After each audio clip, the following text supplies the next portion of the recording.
Nope, because that's part.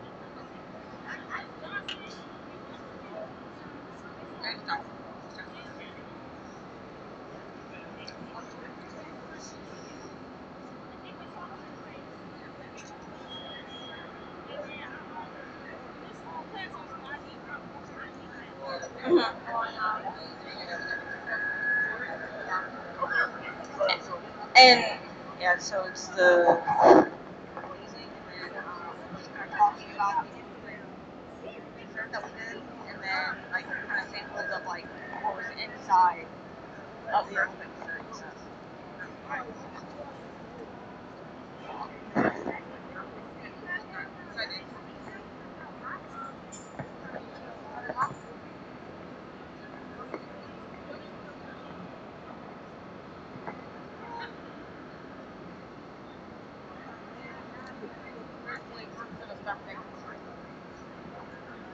Don't don't get his attention.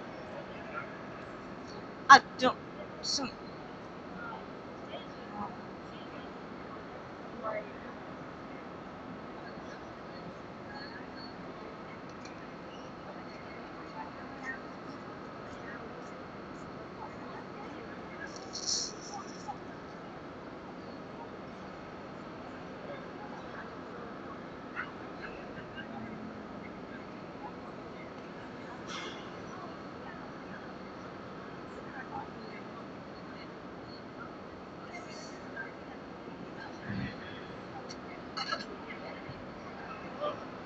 Ladies and gentlemen, over at our culinary demonstration in front of the gymnasium, 3 of our armed forces culinary chefs are about to demo some pastries that they just recently did at the World Culinary Olympics in Stuttgart, Germany. Chefs Mark Sousa, Samantha Coe, and Simone Brew. Starting a demo right now, so you're going to do some of the desserts they just did at the World Culinary Olympics in Stuttgart, Germany. he's awesome. Alright.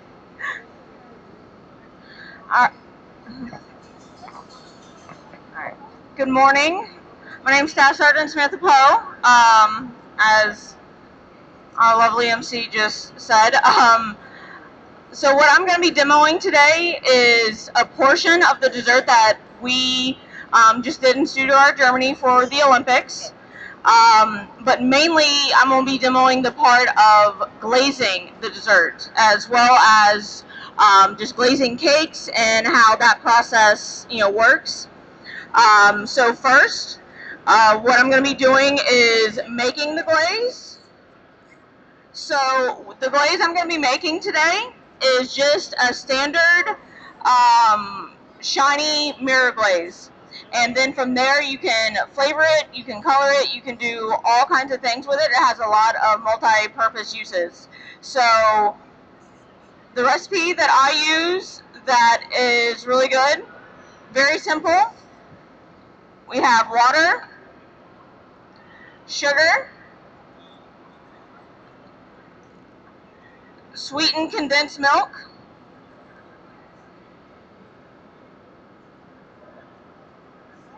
and you can then glucose, or if you don't have glucose, you can use light corn syrup. And it doesn't really make a difference if you sub. So what we're going to do is we're going to heat this up just until the sugar is dissolved.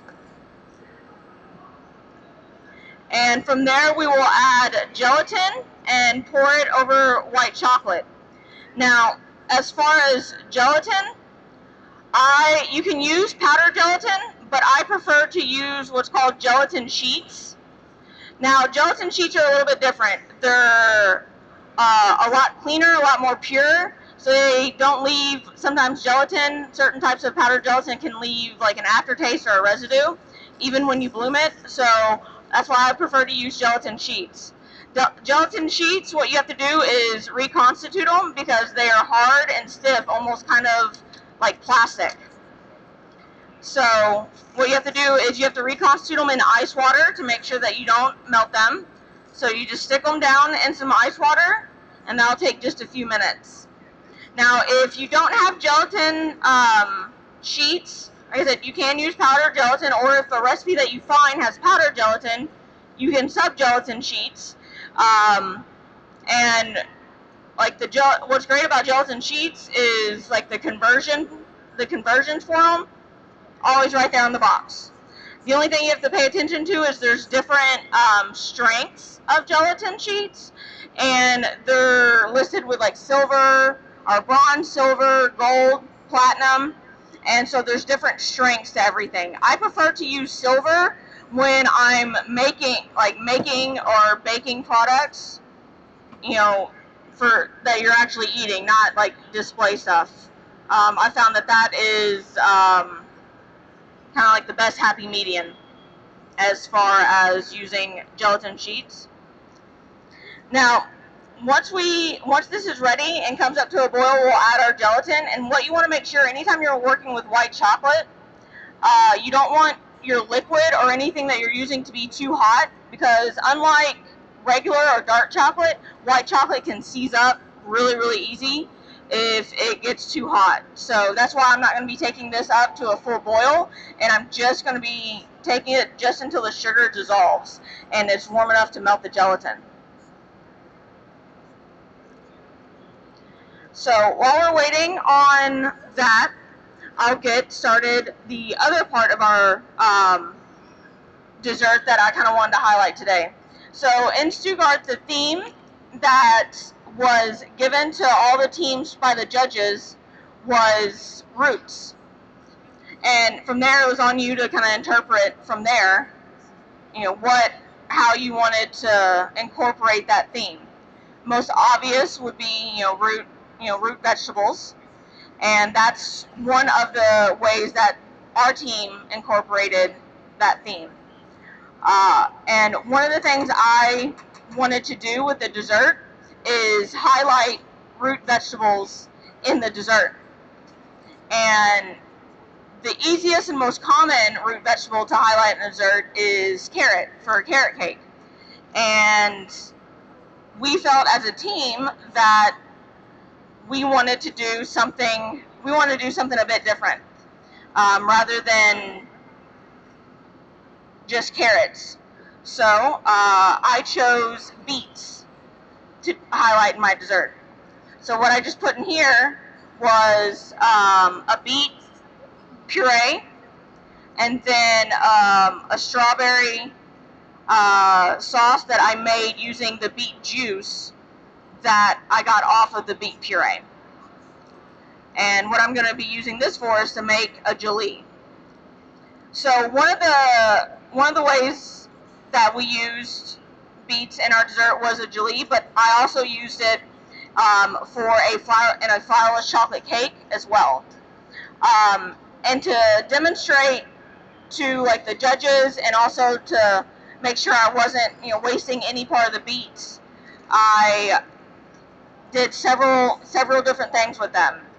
In the gelée, I used beet juice, but I also used a beet infused vinegar. So in making the beet juice, obviously, anytime you're making juice, especially off of a root vegetable, you have a lot of pulp left in your juicer. So I took that pulp and infused vinegar with that. Here, I'm on that again. So what I just did with the gelatin sheets that I just added to here is I wrung them out. So when reconstituting them, they absorb all of that water to get soft. So you want to squeeze out as much of that water as possible, but you want to do it quickly, so that way the heat from your hands doesn't melt the gelatin sheets themselves.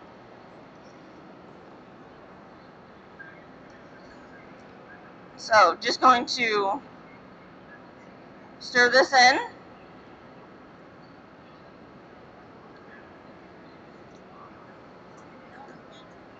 my glaze here.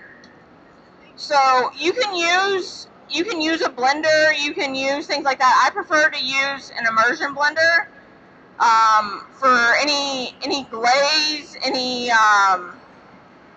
cremous, panna cottas, anything like that I'm I'm adding chocolate to, especially because what it is good for is it's good to just be able to stick down in there and make sure everything's blended and incorporated through and through. So now I'm just going to pour that over the white chocolate. And whenever you're using a hand blender, you want to make sure that you keep it submerged so it doesn't splatter like that.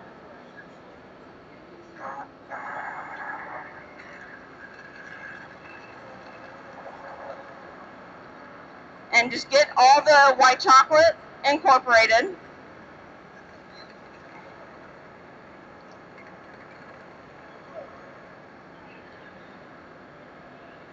And you want to take it to just enough, because one of the things you want to be careful with when using any sort of like blender or anything like that is you're incorporating quite a bit of air in here, which incorporating air means you're going to have a lot of bubbles within your product. So in this case, in the glaze. So what we are going to do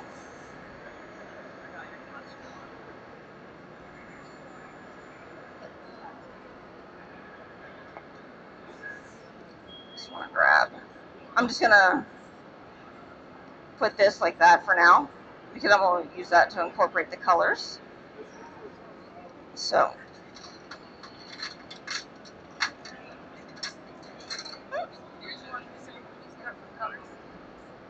no, not right now.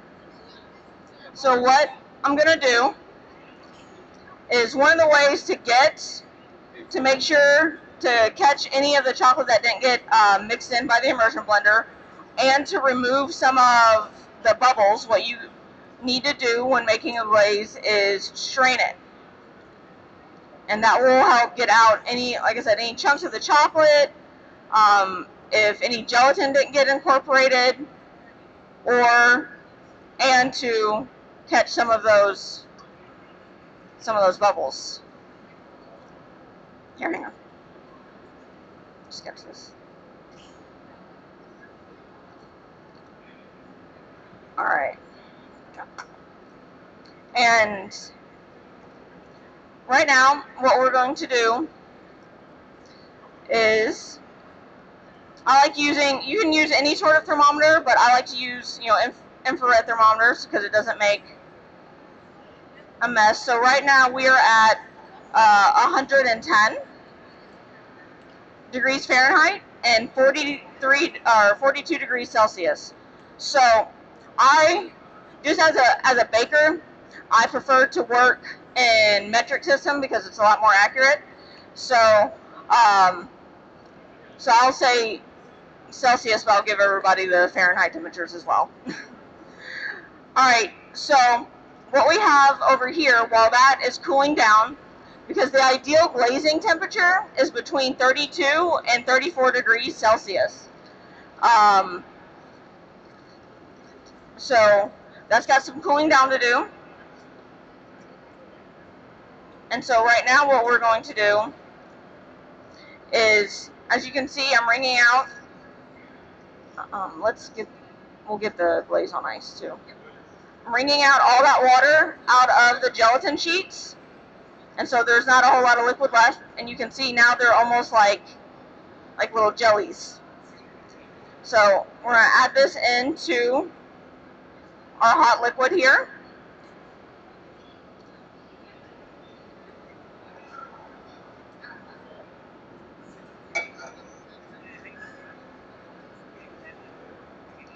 And with the beet puree, I always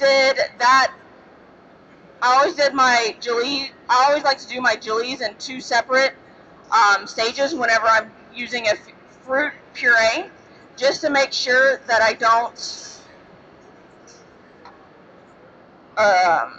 that puree doesn't burn or scorch. So I've got the liquid for the gelée going here, and we'll incorporate those two together once the sugar dissolves. But specifically with like the beet puree, one of the ways that we highlighted it, like I said, was doing vinegar, making a beet infused vinegar. We did the beet puree, the beet juice, and we also did beet chips with poaching them in simple syrup and in a dehydrator, and it made like a sweet, crispy chip as well. And that way we were able to show the judges that, you know, you got to get that we were creative, used, you know, alternate, you know, ingredients other than just the normal standard carrot, things like that. And as far as desserts, whenever you're looking in things like the Flavor Bible, Culinary Artistry, things like that, that give you the complementary flavors to ingredients, hazelnuts is actually one of the things that goes with beets. So what y'all will be trying whenever I'm done today is the hazelnut KMO with the beet gelée that I'm making now, that was in the inside of the cake that I glazed for our dessert. Alright, so our sugar's dissolved, so I'm going to be adding our vegetable puree to that.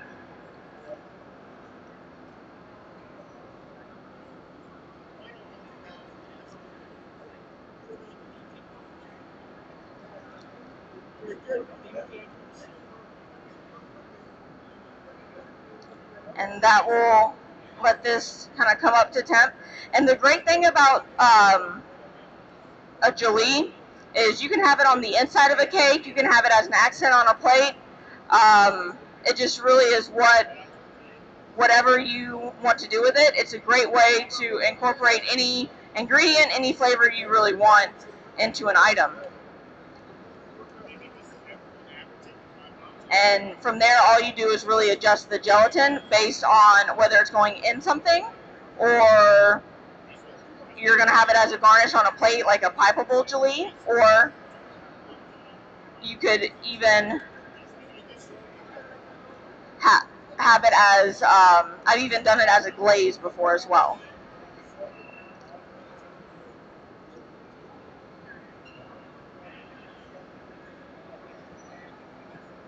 Alright, we are getting close on our glaze here for as far as temperature. Alright, and one of the things that I really love about whenever you glaze something, there's so many things that you can do with your products once they're glazed. So I'm going to show you all a few examples here as far as, you know, some individual items, full cakes, things like that. So what we did at the Olympics is I wanted to keep this glaze nice and shiny and white, just for, you know, eye appeal color factor, because we had a lot of colors on the plate with, you know, the beet chip, beets, candied striped beets, things like that. But one of the things that we did do, and one of the things that I like, this is something I particularly like doing with cakes just because it's slightly different, is you can take a powder or a dust and dust the product when the glaze is still fresh and kind of coming down, and that will bring that dust and powder down the cake. So what I have here is a dehydrated beet powder. So just dehydrated beets, and take it really, really fine in a spice grinder. And that you can do that with pretty much any fruit or vegetable. You can make your own, you know, powders, all your own decorating things, stuff like that. And that's one way to That's one way to, you know, show utilization. Silver medal, ladies and gentlemen. Silver medal, first preliminary. Congratulations. That's one way I like to show that I don't like wasting any sort. When it comes to chicken, you don't waste any of the bones. Use that for stock. Same thing for fruits and vegetables. Now, down the sessions 1 and 2 are student teams. Phase 1. Student teams in this event. Our teams today are the Coast Guard and the United States Navy.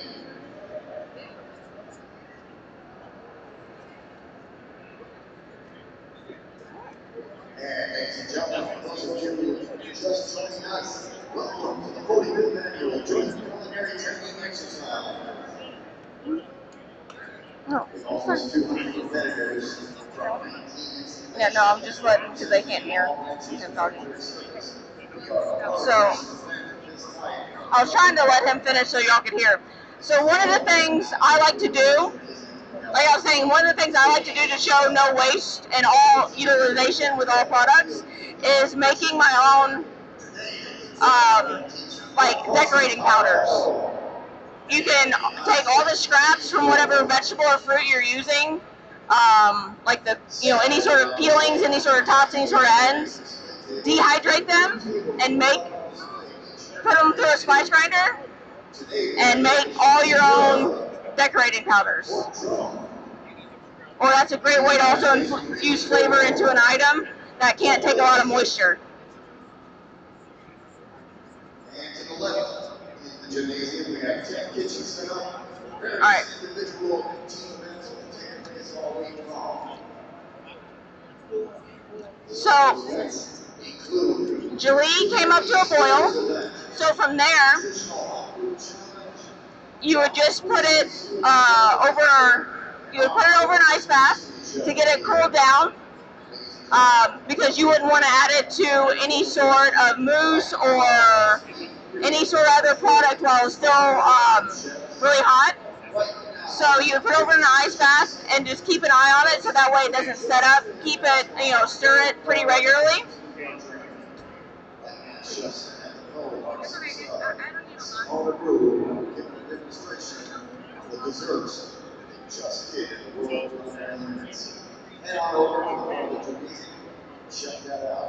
So I have some of this to taste that is already set up.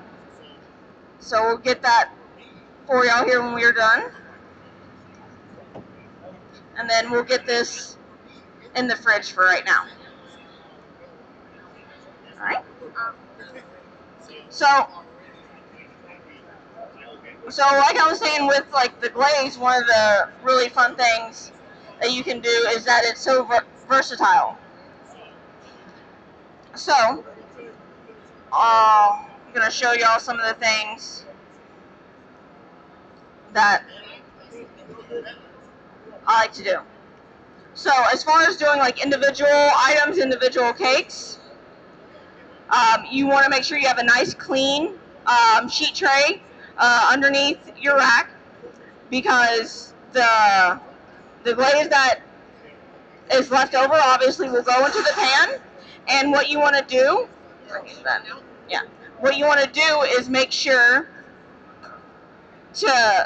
your pan's good and clean, because all that is reusable. Even if you don't need it right away, you can put it in the fridge, bring it back up to temp, and reuse it. So you want to make sure that that's not wasted.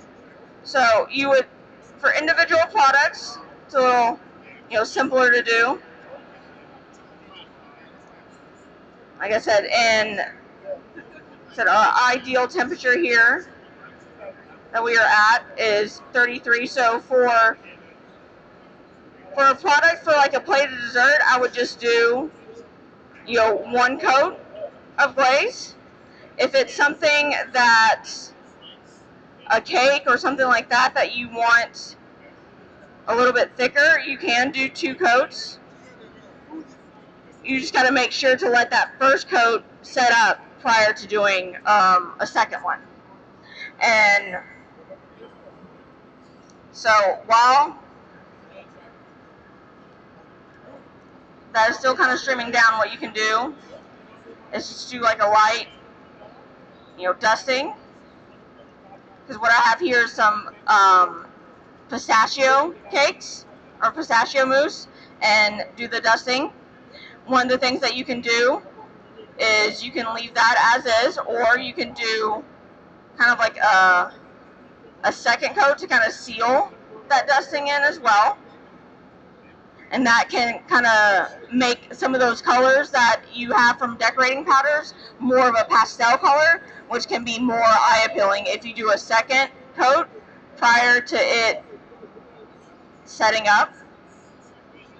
So that may be something that, depending on your product, something that you want to do. So over here I have a beet and strawberry mousse that we made. And one of the other things is, like, you can do any sort of like luster or luster powder. And this one comes into like a nifty little spray that is very handy. So whenever you're doing a cake, you can do it a couple different ways. I prefer to start in the middle and work my way out to make sure that you have good, proper coverage.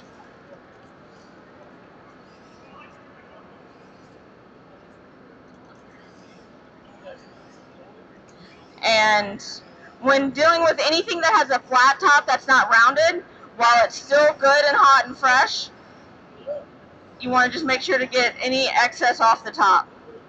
So that way you don't have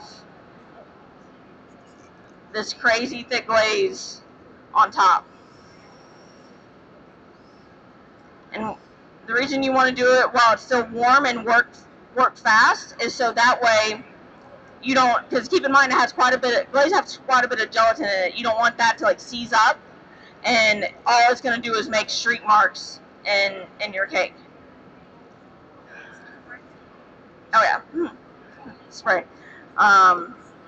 So with like this luster, like I said, it's in like a nice spray, so you can just spray it like that, and you can do that prior to scraping off the top. You can do that, and that would like kind of incorporate it more. Or again, like I was saying, one of the things I like to do is glaze it, put like the dusting down, and then do like a second glaze while it's still warm. Alright, can we get the other cake out of the fridge? Alright, here, I'll switch you. Now,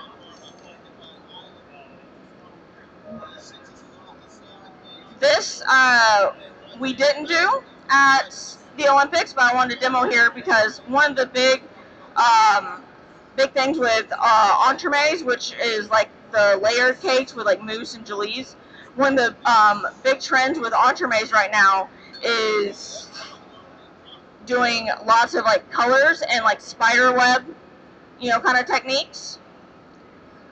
So we brought some colors here.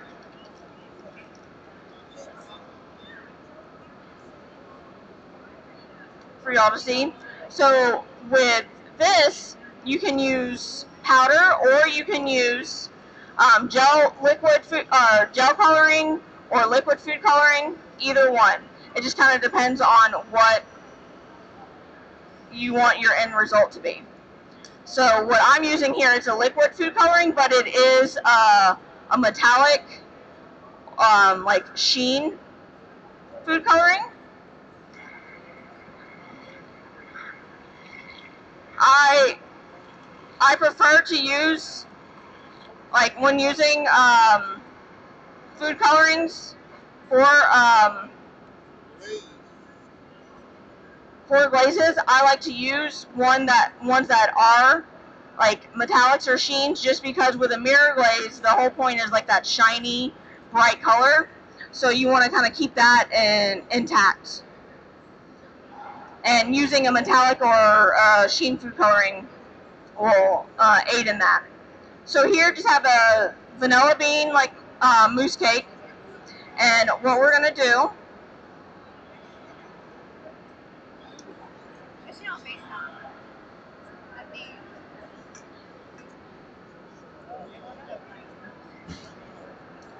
is, again, starting from the middle and working our way out. No, I got it. And then to get like the color streak in it, you would just have a little bit on your offset and just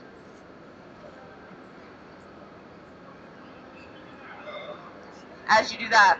Another thing that you could do while it's warm is you can put, instead of just putting it on your offset, if you wanted more of that effect, put dots on top and then do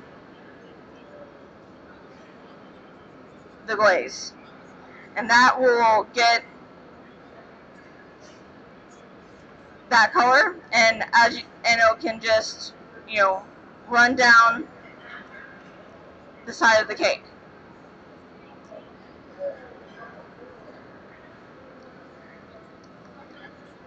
So what I'm doing is tapping just to kind of aid the glaze in getting down the cake. And one of the things with a glaze is, like I said, with straining it, it takes out a lot of the air bubbles. One of the other ways to get out, the main other way to get out your air bubbles is just taking a small torch and torching the top of the glaze real quick, and that will bring all the air bubbles to the top and pop them. However, we can't do that here because we cannot have any open flame in the gymnasium. So, unfortunately, cannot demonstrate that part. But as you can see here, like with the glaze, as with it still being warm, that color can kind of come down the side of the cake and give you that really nice effect without you having to put have an entire cake red or blue or something like that. With entremets or any sort of mousse cake, you can incorporate some fun colors without the whole thing being one big bright shiny color. Now when you would use powder instead of the food coloring, like I said, it depends on your application. Keep in mind, like with the powder, even though it's going to, your glaze is warm, it would incorporate so well, it would definitely have that speckled effect. So it wouldn't completely incorporate like food coloring. So depending on what you're making and what you want the end result to be, you would just need to keep that in mind. Yep. All right. So, like I was saying, for our dessert, I used the vanilla white chocolate mousse that we just glazed, and on the inside I had our beet jelly that we made along with hazelnuts, hazelnut cremeux. And so over here I have some samples for everyone to try, so you can kind of get the idea that. And what we wanted to highlight was with root vegetables and using something other than carrots is that you can really use anything in desserts. It just is a matter of being, kind of creative, getting ingredients, trying them, playing with them, and seeing what you can make. Because you add sugar to pretty much anything, and you can make it taste good. So that's the one good thing about baking. Cooking, there's not a whole lot you can do to, mask or help aid in that kind of earthy flavor that beets have. Luckily with baking, you can add a bunch of sugar and, butter and yummy goodness, and that usually helps. So that's all that I have to show everyone today. I just wanted to demonstrate glazing process, the right temperatures for glazing, and let everyone try and see how you can take, a root vegetable and add it into a dessert item. And that's one of the things that we spent quite a bit of time on this year, and one of the big trends in desserts and stuff here this year. So thank you for your time, and I hope everyone enjoys.